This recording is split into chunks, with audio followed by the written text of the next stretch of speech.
The market was a wall of noise, dust, and heat. Uchizi stood at the edge of the crowd, his gaze tracking the movement of people near the grain stalls. Natasha stood by a heavy load, her grip firm on the woven handles. She hoisted the weight, carried it across the uneven ground, and set it down before an elderly woman. She wiped her forehead, leaving a streak of dirt, and turned back to the stall.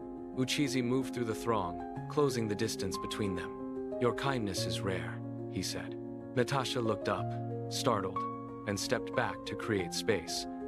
"It is simply how we live," she replied. The noise of the market seemed to drop away. In the weeks that followed, the prince left his carriage behind. They walked until the city noise faded into the steady hum of the river. They met beneath the massive, twisted roots of an ancient baobab tree. There, seated on the exposed wood, they traded stories while the river moved steadily past them.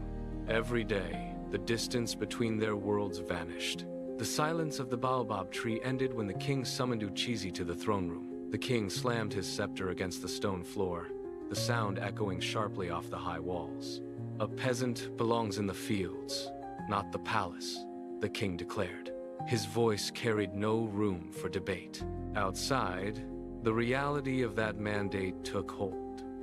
As Natasha approached the palace gates, royal courtiers stepped into her path. They pointed, laughed, and blocked her entry. She stopped, her shoulders sinking as the weight of the rejection took hold.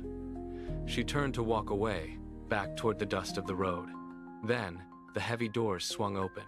Uchizi sprinted past the guards, his boots striking the stone with rapid, rhythmic intensity. He reached her before she could cross the threshold and grabbed her hand, pulling her to a stop.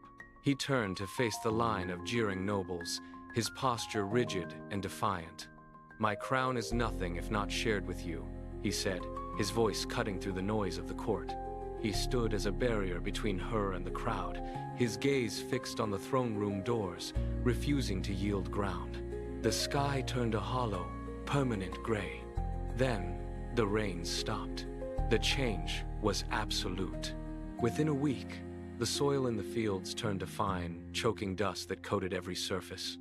The crops shriveled in the rows, turning black and brittle under the relentless sun.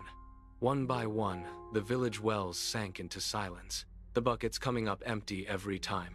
Panic replaced the daily rhythm of work. Natasha walked the village perimeter, checking the remaining supplies. The stores were dangerously low. She gathered the village women in the center of the square, pointing to the last of the grain sacks and mapping out a strict ration plan. Every morning, she rose before the sun to begin the work. She spent hours hauling buckets of water from the shrinking riverbed to the homes of the elderly. Her movements were precise, tireless, and driven by the necessity of survival. She moved from door to door, her face marked by the relentless heat, ensuring that every child received a small portion of the remaining grain. The air grew still and heavy, and the village waited for a relief that did not come. Natasha remained in the center of the disaster, keeping the community together as the supplies dwindled to nothing. High above the village, the palace balcony offered a view of the unfolding collapse.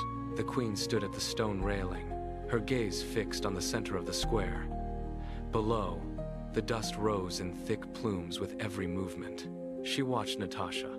The woman was kneeling in the dirt, her hands steady as she portioned a handful of grain into the cupped palms of a starving child. Natasha did not look up. She did not stop. She moved to the next person, her posture bent, her efforts rhythmic and tireless despite the visible strain of the heat. The queen turned away from the railing and walked toward the grand staircase. She descended into the village, the transition from stone paths to dry earth marked by the silence of the gathered crowd. She walked straight to Natasha and stopped. The villagers parted, watching in total stillness. The queen reached out. She held the gold ring between her thumb and forefinger, extending it until it hovered over Natasha's open palm. She dropped the ring. It landed with a soft metallic click against Natasha's skin. The queen gave a single, slow nod, acknowledging the truth of what she had witnessed. The barrier that had stood for generations finally began to fracture. The drums started at dawn, their rhythm echoing off the palace walls and rolling across the fields.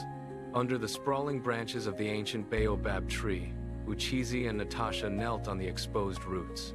They did not look at the crowd. They looked at each other, hands locked tightly together.